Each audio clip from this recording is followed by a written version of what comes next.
Ben Wagner. He joins us now from Vienna. He's an assistant professor at the Delft University of Technology. Ben, good to have you on the show. My first question to you, how do internet shutdowns actually work? Is there actually an on-off switch? There's no big red button. What happens is that the private sector companies who provide the internet are put under pressure by the government. And this pressure is then used to have different authoritarian measures take place. And these measures can range from sort of censoring individual sites all the way up to shutting down large parts or even the entire internet. But that always requires some degree of collaboration with the private sector. It can't be done by the governments on their own. Okay. I mean, going with the proverb that sort of necessity is the mother of invention, I mean, won't people always find a way to communicate, to send out their content, to get in touch with the outside world? Yes, there will always be people who will find ways to get around that. And I don't think the intention of the shutdown is for them to be perfect. If anything, the intention is to make it more difficult for information to get out. And what's worrying is that we see that shutdowns are becoming more and more common. You've mentioned some excellent examples from the past in your previous reports. I think it's important that we see more shutdowns, and they're going for longer, and they're becoming more severe. And it's becoming more normal that the internet is shut down. And this is a serious problem for human rights. Okay, so you say they're becoming more common, but in terms of the nature of the shutdown, how do you think they've sort of changed in the last 20 years, especially we've entered the digital age?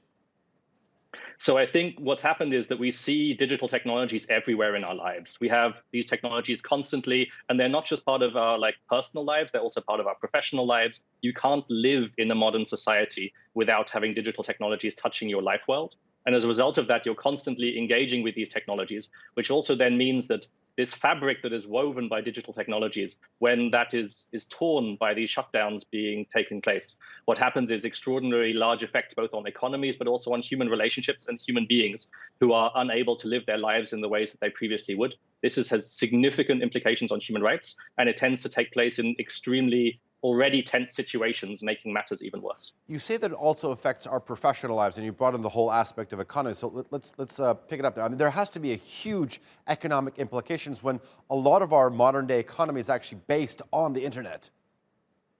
Definitely. I think there's very significant impacts on professional lives and on economic lives.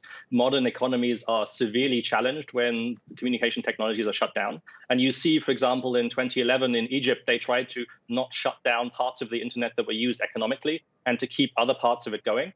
But this is very difficult. When you start shutting down these communications technologies, you're constantly in situations where economic life is being harmed and hampered. And because the costs are so high, you're often in a situation where it really gets to the point where governments just don't care anymore and are still willing to take that economic hit. And it's a huge problem when a government doesn't care about either its economy or even worse, its citizens. I think it's kind of easy to sort of actually report the things that are going on, what we're seeing today in Myanmar, what happened last year in Kashmir. But also when you sort of look at some of the world's most advanced democracies, most advanced economies like the United States, and we've seen protests there.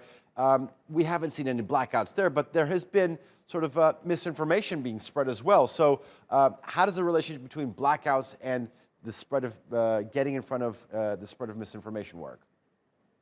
So misinformation is often used as an excuse for blackouts. There are other excuses like public security or national security. Sometimes even exams are used as an excuse for shutdowns.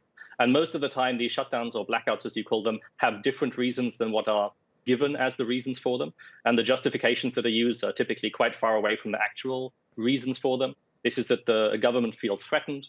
They are concerned about the results of elections. They are concerned about people on the streets trying to make their voices heard. And precisely for these reasons, it's important to look at the real reasons for the shutdowns rather than get distracted by these other justifications used. Ben Wagner, pleasure talking to you. Thanks for joining us here on the NewsHour.